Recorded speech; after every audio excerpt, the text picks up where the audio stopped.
So there's a little board game happening over on GameFound right now called Nemesis Retaliation. I don't know if you've heard about it. It's in the last 24 hours of its crowdfunding campaign, coming from a small indie publisher called Awaken Realms. They've only raised just over $9 million. $10 million now. Oh, is it 10? $10 million now. We have quite a few videos coming out on the channel in this last 24-hour window, one of which is a 3-player gameplay video with myself, Mr. Michael Matthews, and my lovely wife, Shira. In that video, at the end of it, we noticed some things that we didn't get 100% accurate. And over the course of, well, we played a few times before that, but you've now played 2-3 more times? Yeah. Since filming that video, we found a few more inconsistencies in the rules. It's part of the prototype experience. It's part of learning the game and searching for answers and trying to resolve mysterious text that will be more nuanced once the game actually arrives to you. But we thought it would be helpful for those of you that are backing this, hoping to play this, and or just interested in what's going on here for Retaliation, to have a list of things that we missed the first 5 times we played through the game. Meaning, Mr. Michael Matthews, I haven't played it through 5 times yet. It's a big game, guys. I have read the rule book and played through a few, though. Yeah, I have. So with that, Yeah. I'm going to jump in from time to time, but I'm gonna mostly leave the floor to you, because you have the most experience. Tell them first why this game is, like, why have you continued playing this after I told you, hey, we're done with content? Because it's dope. And you ended up backing it, right? Yeah, 100%, man. Okay. Yeah, I do. The only thing is there's a couple expansions I didn't get, because I'm not sure if... I just like the base game a lot. I did get the Alien Queen, and... You think that's going to be a mistake, not getting those expansions? I hope not. Because if I do decide I want them, you know that they're going to be on, like, No. eBay for $1,000 a piece. That's what you did with Massive Darkness. I know, man. Anyway, so, yeah, I don't even want to think about that. But here's the thing. The game immediately scratches a whole bunch of itches that I've been talking to you about. I told you I was, like, making my own rules or my own quests for Massive Darkness. And the more I was thinking about cool ideas, the more I was like, dude, I'm just, like, changing this game. You wanted it to be overwhelming. You wanted it to be threatening. You wanted to be able to, like, have missions that you were accomplishing. Yeah. And guess what? Retaliation does that. I actually thought of an exploration. Again, people have to realize I'm not a board gamer. I am a gamer, and I have played a lot of board games. Yeah. But I'm not... You're a video gamer first. I'm just a gamer. Yeah. Like, I used to, choose your own adventure when I was a kid. I used to write my own choose your own adventures. I played, casual games, hardcore games, video games. It doesn't matter. I just like games. But I never realized there was a community like this, and I never played this many board games. But, so I didn't know about all this stuff. So I was coming up with these ideas in my head. I was like, oh, what if exploration was like, you didn't even know what was coming next until you got there. I hadn't thought of, like, how you would reveal the next section, but this game does it. This game, like, I love the way things are revealed in this game. I love the way you have no idea what's coming next.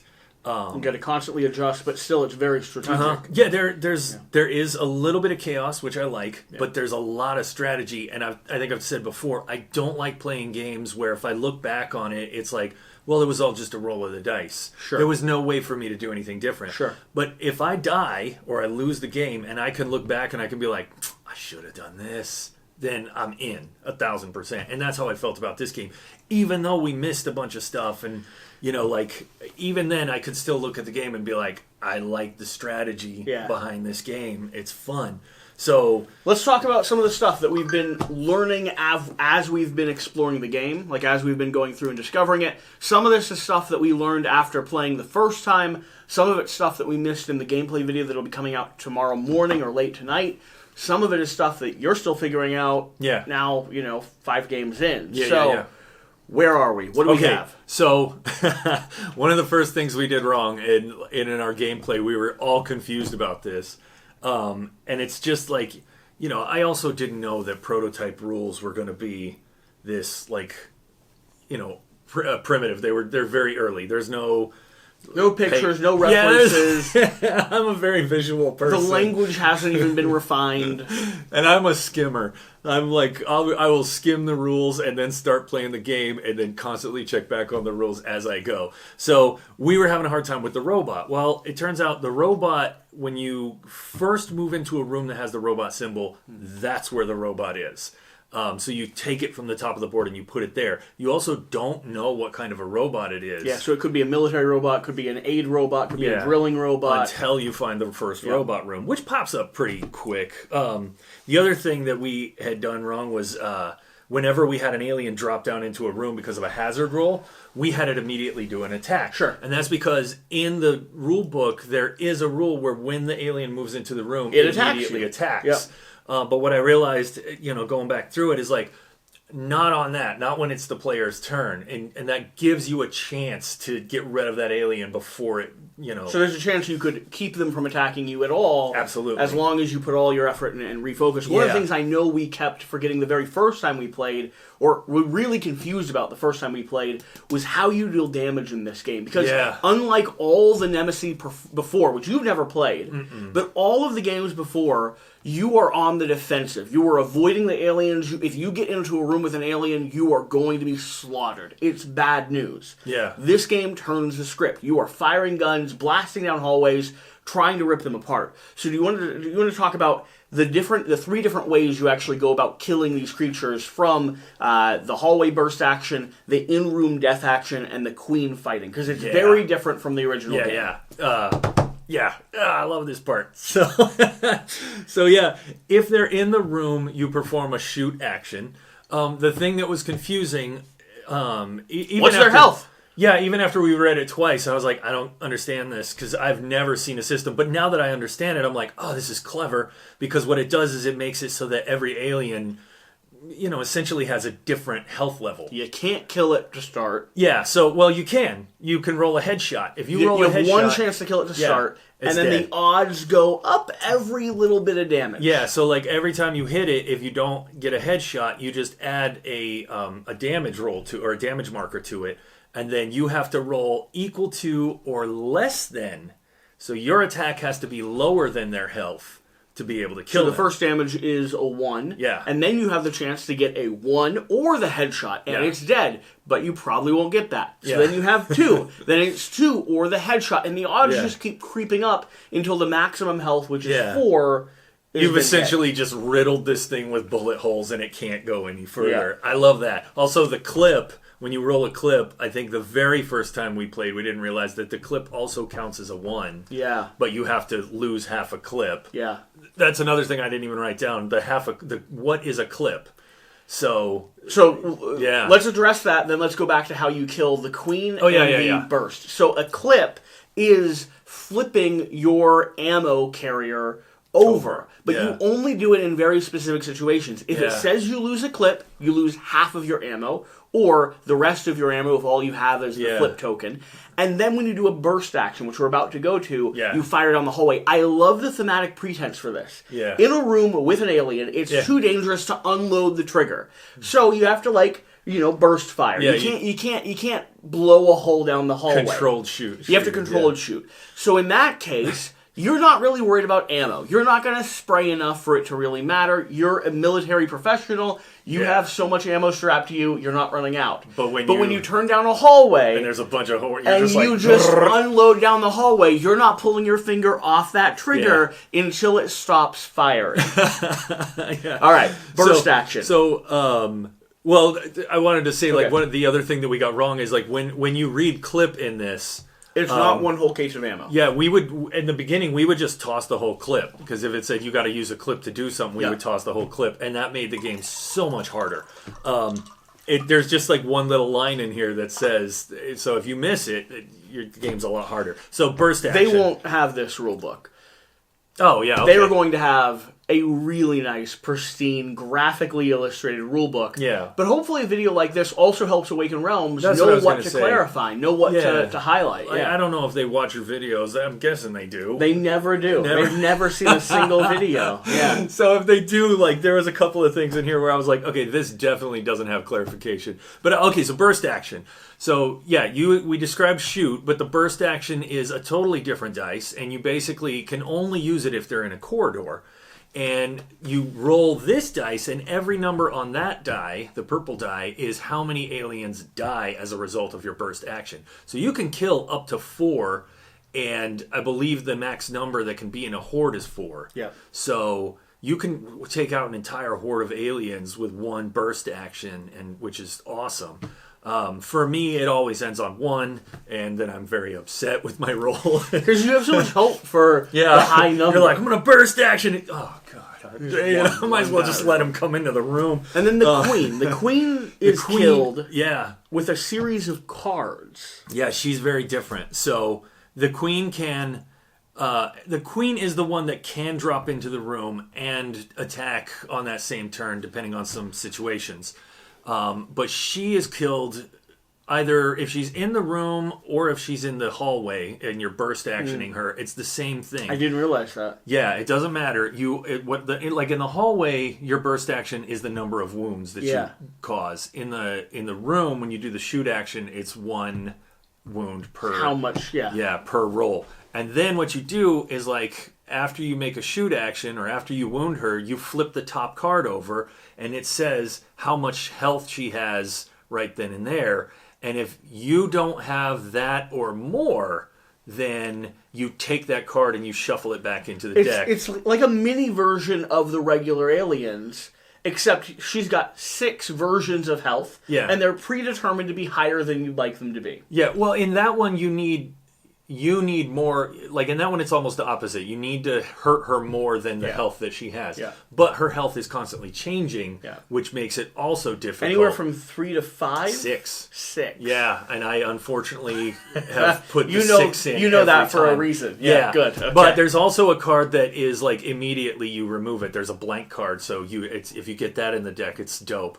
But yeah, so you just are constantly trying to hit her. Here's the other thing. Once you accomplish that goal for 1 card, you remove that card from the deck, but then you also remove all the wounds and you start over. Back from 0. So she is tough to kill.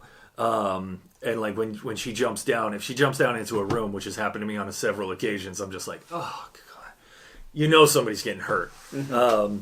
So, yeah, that's the 3 different ways to kill them. And I think the most confusing one was in a room, shoot action with a regular alien. That was by far, it was very different from the original Nemesis game, and so pay attention to that when you're I also think playing. Different from a lot of other games. It's a different way to think. I don't know that I've played a game where the first wound is a wound, and then after that, you have to be equal to or less. It's a very different system. I would say that for a game like this, which is about fighting and attacking, it's pretty elegant. I love it. It's pretty elegant. I think it's a great way to do that. What was another one that we did? Oh, yeah. I said they don't attack when they jump into a room. What's that alarm for? That's for me to eat some food. 3 o'clock. Yeah. Have some grub. Eat some food. Okay, good. Yeah, take my medication. Perfect. Yeah, like I said, we had it so when they moved into a room, they would attack you. They don't attack, but the queen is different. They don't attack until one of 2 of their phases. They have an attack phase, where if they're in the room, they attack.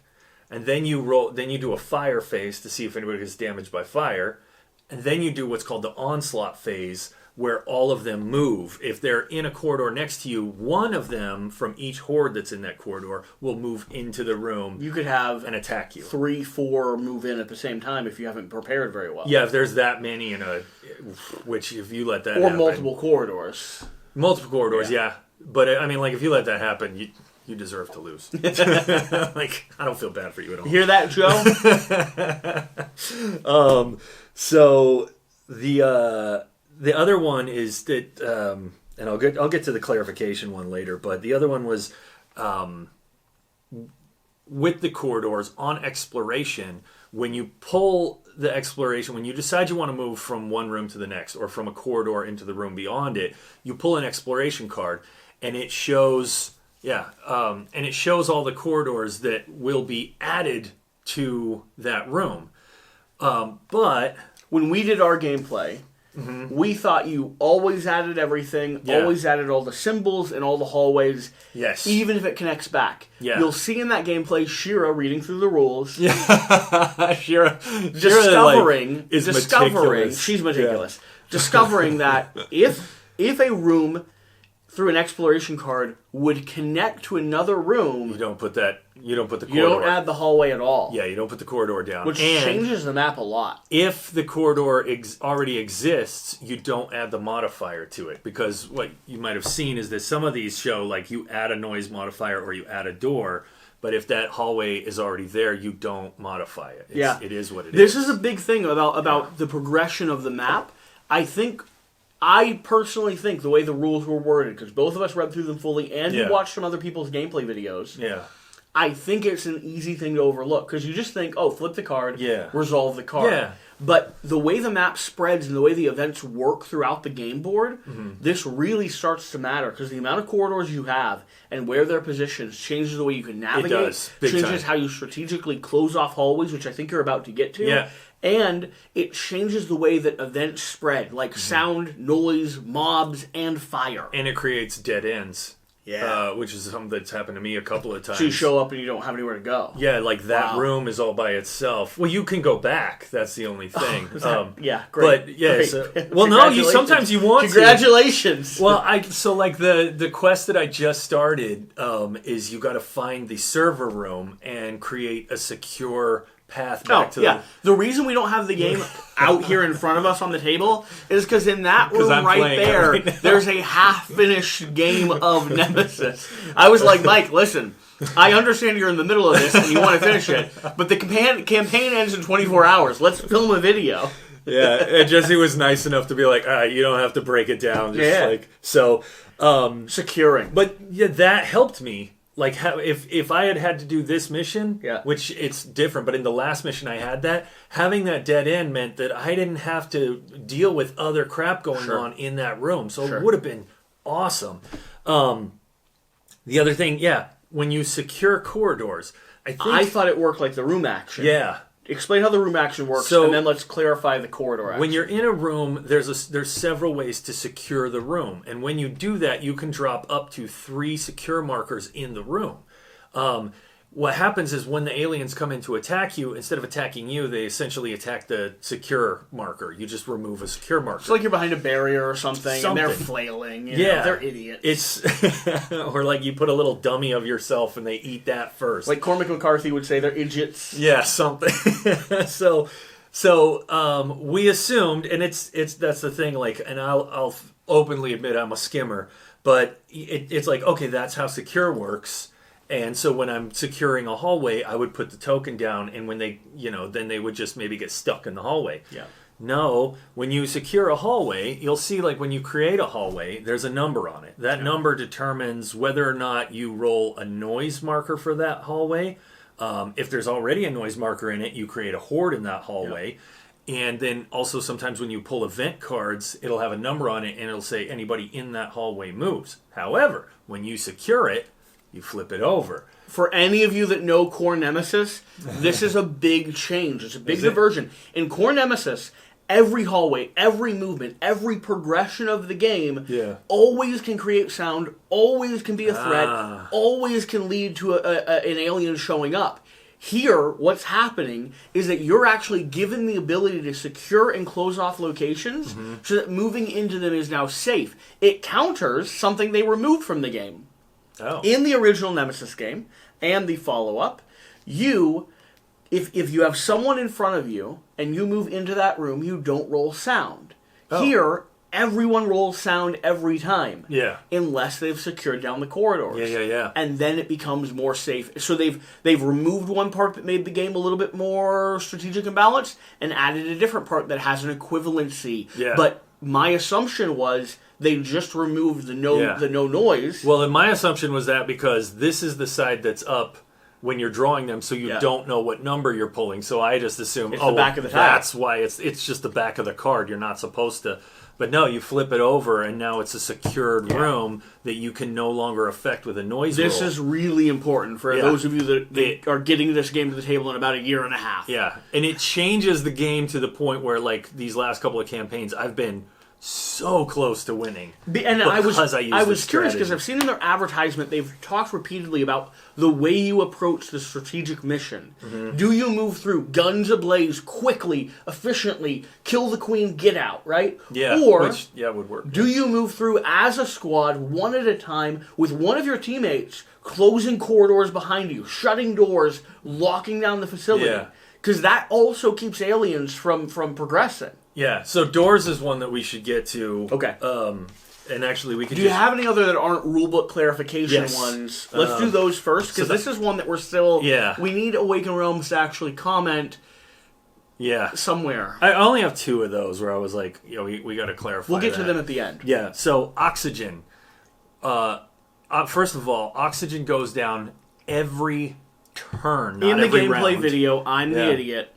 I would like to publicly apologize to the struggle bus that we had.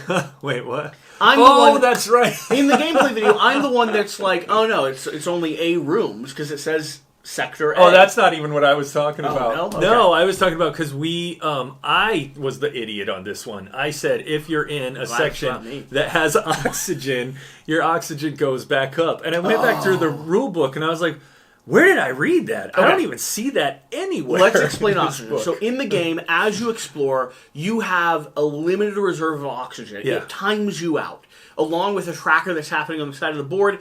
Every time you're in an area that hasn't been restarted, the generator hasn't been kicked back on, you're losing oxygen. Every turn. As you lose oxygen, every turn, not every round, that's a very important clarification.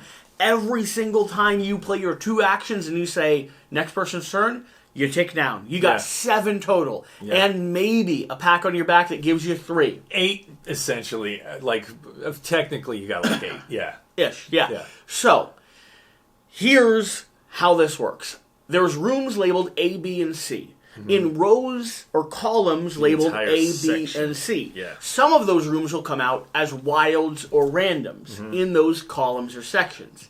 I thought in the gameplay video that if you're in room A and Sector A was turned on, you then get oxygen. Mm-hmm. Or you at least don't start drowning. You don't drown, yeah. Or you don't Turns suffocate. out, it's all the rooms in that column, which makes total sense. Of course it is. I'm the idiot. In B and C, it's the same way. Yeah. Now, you're clarifying the opposite of that. Yeah. If you're in an area with air purification turned back on... Yeah. It's the entire section, and I wouldn't have known that. And you don't gain oxygen.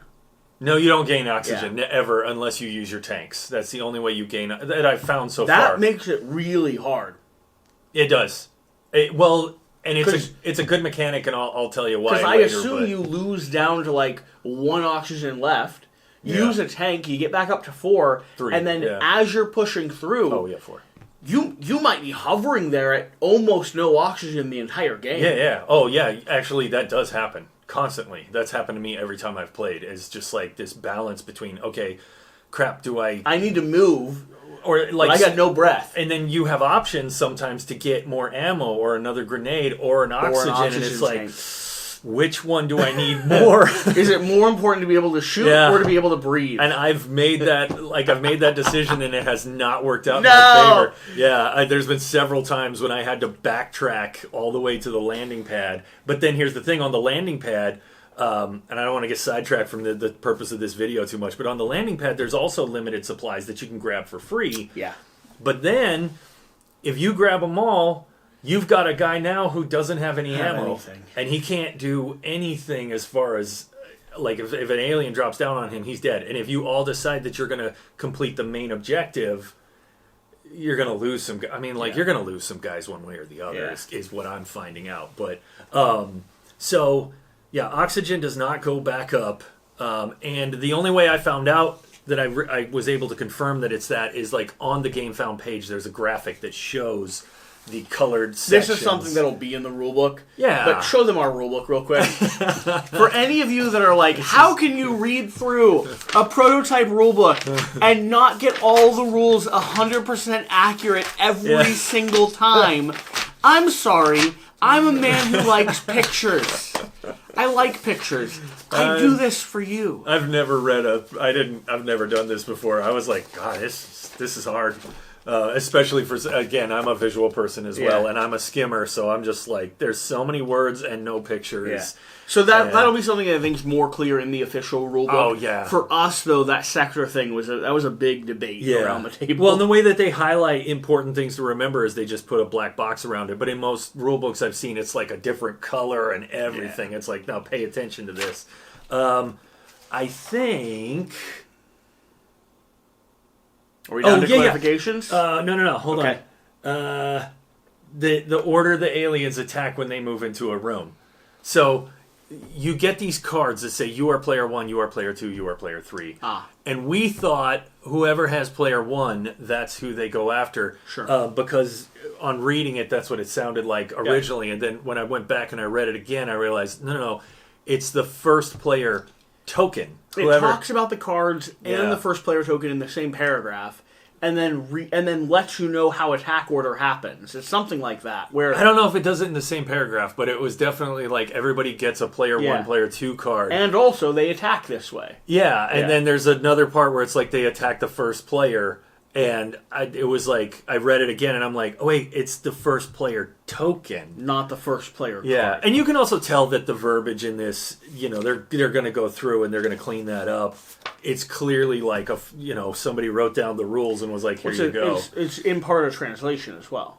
Oh. I believe the rules are originally that's written, right. You said it's like Polish. I believe the rules are originally written in Polish. The Okay. designer's Polish. He speaks English, but it's not where he would. It's not his first language. I don't think it's where he would. And he's an amazing creator, like one of the most brilliant designers we have. Yeah. But I don't think he operates in English. So everything we're getting is probably run through a quick translation. Yeah, there's nuances too to languages. Every language, and like if you're not very, very, very fluent in it, you're going to miss some of those things.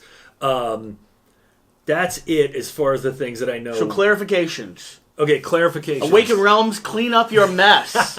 We've got complaints. So I think the one that Jesse and How I are dare you still... provide us with an exclusive, hard-to-get prototype that we've spent a lot of time enjoying and already bought a copy of. As somebody who's not a board gamer or who doesn't like this, is so exciting for me. How dare you make my friends spend money? I love this game. They're I'm the so worst. pumped. I'm angry on your behalf.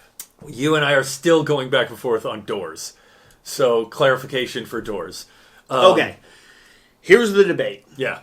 You got a door in a corridor. Right. The door is closed. Yes. It's a solid door. You can't go through it unless you open it with a special action. Or demolish it. Yeah. With a special action, with a card action. Yeah, you can't just open a door. It says specifically that aliens ignore doors when it comes to targeting.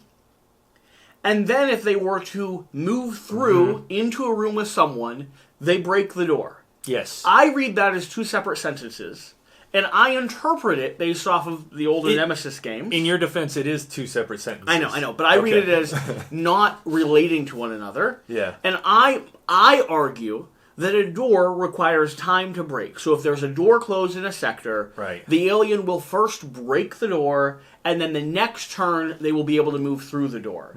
You argue from a, I think, probably more accurate reading of the text. I don't know. I'm saying from how the text is written, it makes more sense. So it says, hordes and the queen ignore doors when determining a closest character. For example, for the purposes of movement. Or when a horde or the queen were to move through a door, they destroy that door, removing the token from the board instead. It doesn't say they stop. It doesn't say they stop. I'm adding my own flavor text to that. In my mind, the queen just Sparta kicks the door open, and she's it's just there. like, really? With your door? Yep. Yeah, and she's just there. In your mind, that takes a turn, so it's almost like a secure token that prevents them from moving in. I think in maybe our first gameplay, we were dropping doors because you get a card sometimes that says you can close a door. We were closing them on the aliens. Yeah, so if the aliens were in the hallway, it was like, close the door and then it'll stop them. You can't do that. If there's intruders in the corridor, you cannot close a door in the really? corridor. Yeah, it says that. In the, like that's somewhere in the rules. That's not the recorded gameplay. That's the that's the very first one we might still played. be the recorded gameplay. Oh, we might have done it, but Might I don't know if we did. Yeah. And it's because and I don't want to come up with a bunch of excuses, but there's also rules on the cards. And I think, like, reading those cards for me personally, I'm like, oh, it would say on here if I could. It would say unless there's intruders. But that's in the rule book, and I was like, oh, I don't think you're supposed to do that. It would be a dope, it'd be cool. But the corridor doesn't really show which side of that door they would be on. Sure. So it makes sense that you can't do that. Sure. And then the other one that I thought needed clarification was path to the landing zone. So there's a lot of cards that you pull that says if there's an open path to the landing zone. Well, essentially, most of the time that's literally, depending on which way you go, every single corridor, right? Unless you're closing every door behind you. Or the way that I came up with, because again, we don't know which is the right way, I just close all the doors to the landing zone itself.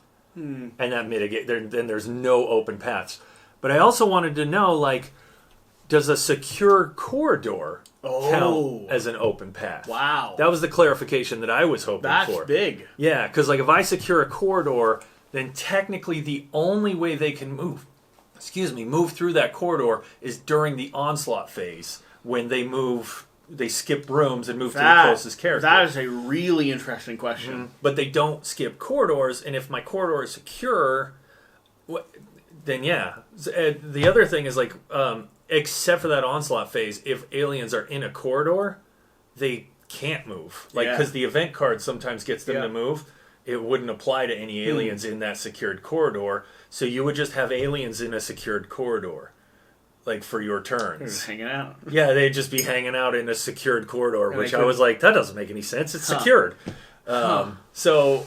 like hopefully they add some clarification to that because that could change overall some strategies. This is if you wanted a more aggressive Nemesis, this is a really cool application. You are mean green space marines and you are going in there just wiping the floor with, and that's the other fun thing. I normally have to either send back mail on or trash prototypes.